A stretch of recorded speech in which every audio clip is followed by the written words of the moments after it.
name's Janie Locander, and tonight I'm going to be reading two pieces from the upcoming Atlas 15.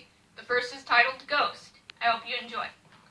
Social stability is at war within me. Since I was a child, the one who'd be told to go play during recess by the teachers, who I'd make conversations with when no one my age wanted me around, which was often. I never really had the skills of keeping connections. I always tried too hard to keep people around who in turn either left me for what they thought was better or who lost contact with me when their families moved them elsewhere. I had always thought it was something I had done wrong, and honestly, there's no way of knowing whether or not it was me. But honestly, it could have been a bit of both. I do find my past self rather jarring to recall from the recesses of my memory. I floated constantly between friends I never really felt I belonged to until I found my current group, which is something I could have never expected. They saved me from feeling alone, found my quirks enjoyable, and led me to feeling the joy I'd been craving for years. Acceptance and understanding is all I can ever ask for in my life. But why do I fear that they will leave me, as so many have done before? I have never had stability in my past groups, and truth be told, it could be argued that I am the glue holding my group together now. Not that this is what I chose for myself, starting at the age of 14 to be the sage of knowledge because I'm the only one who's gone to therapy, the only one who sees herself as not a total waste of time but a work in progress.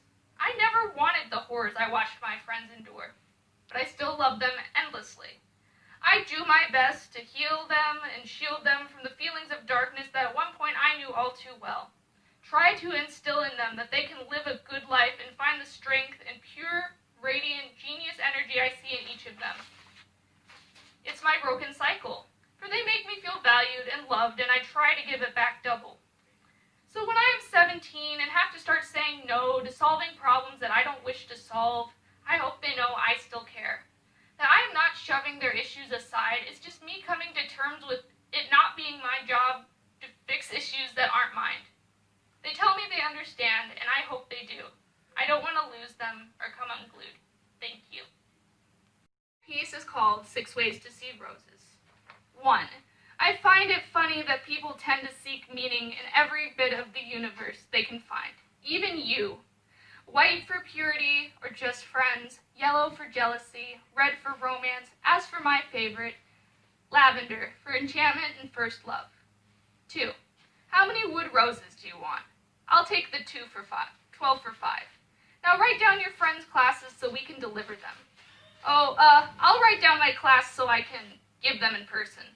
I lied. They were for me. Back in middle school, my friend and I would spend countless afternoons making crowns to adorn our heads. They still hang in my room as a reminder of the past. I wish sometimes I could go back to the simplicity of that. I will love you till all the roses die, most being real with one being fake. Pickup lines, an odd conversation for a group chat to have on a random night 4 years ago, but it's one I haven't forgot. 5. Pretty to look at, but painful if you ignore the thorns. Advice I could have carried while getting hurt by you. But like the flowers, we died out whether I wanted it to or not. But unlike you, I will regrow.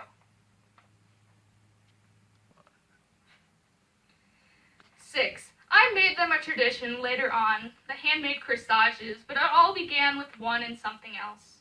Mine kept slipping off my wrist. 2 white, 1 red on a black sequined ribbon. I presented the boutonniere to you at dinner, and it wasn't thought about again until we had convinced you to put it on as soon after we arrived.